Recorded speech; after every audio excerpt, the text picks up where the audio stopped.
of course, I'm not gonna mention all the managers that got sacked this season. So we're only gonna talk about one more manager. I'm only talking about all the controversial sackings, to be honest. So on the agenda is Scott Parker of Bournemouth. You know, Scott Parker got sacked after the 9-0 thrashing by Liverpool on road. The newly promoted team came up, and Parker has been adamant to the board that they release more funds to sign more quality players to survive the league. But that didn't happen, and Gary O'Neill ended up taking over as interim manager. You know, when it comes to Scott Parker's case, I can feel, his pain when to that, because you can't be in the Premier League and think that the same players that brought you up from the Championship can survive the drop in the Premier League. So you got to be spending money.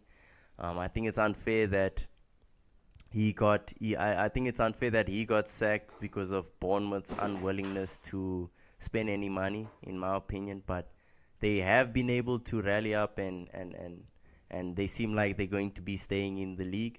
But I still feel like Scott Parker could have done the exact same job, with more time given. But with that said, what's your opinion, guys? Here we're gonna hard disagree.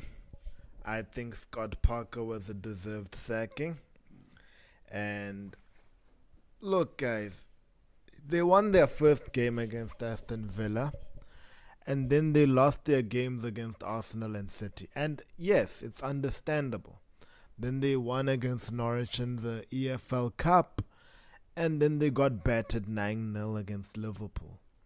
And yeah, you can't be losing 9-0 to any team in the Premier League. Yeah. I know Bakwe, I know. So you're really gonna put the 7 up? You took 7, bro.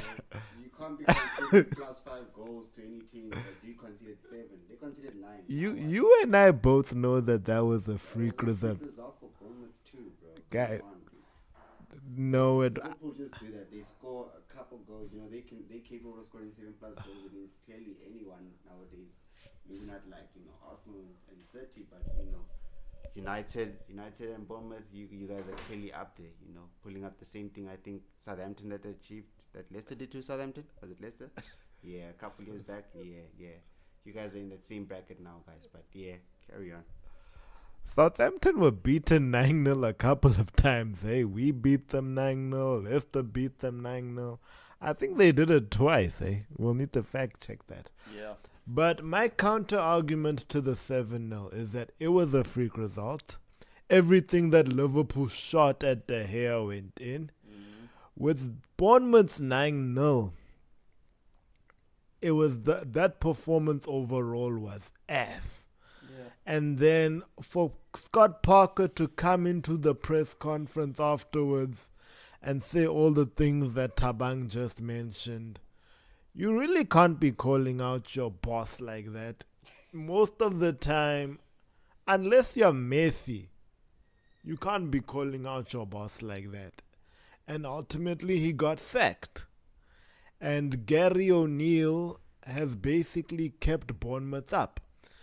And where I think Scott Parker was harshly done by, to be fair, is in the January transfer window, because Bournemouth did sign players. They signed Dango Ouattara, they signed Hamari Traore from Sassuolo, and then Neto. Okay, Neto came at the start of the season, but they've made him captain now, and he's now the number 1. So I do think in terms of transfers, he was harshly done by. But even if he got to January and they signed all those players, I don't think he keeps them up like Gary O'Neill has. Scott Parker has shown that all he is good for is getting a team up from the Championship, and then that's it. He took Fulham up, and then he couldn't keep them up. That was it. Look at what Marco Silva has done with Fulham.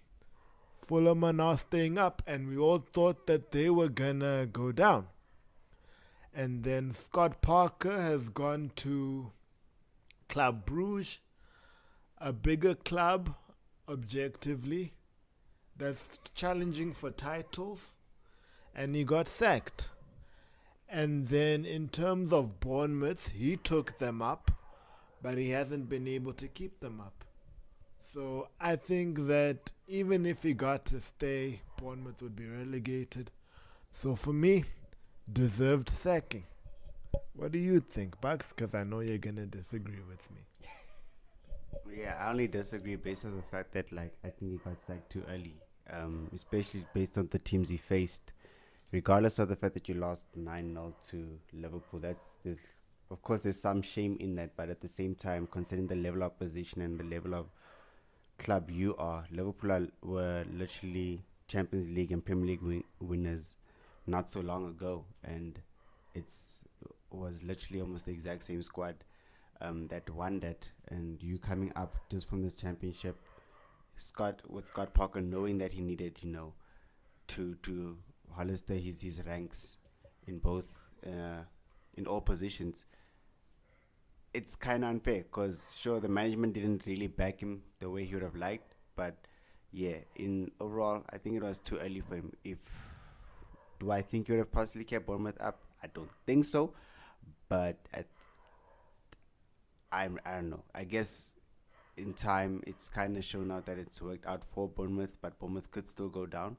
They're not, fully safe yet, but if they do go down, then I guess that would be like Scott Parker saying, yeah, that's just a serve or something. But yeah, do I think he could have done a better job than O'Neill?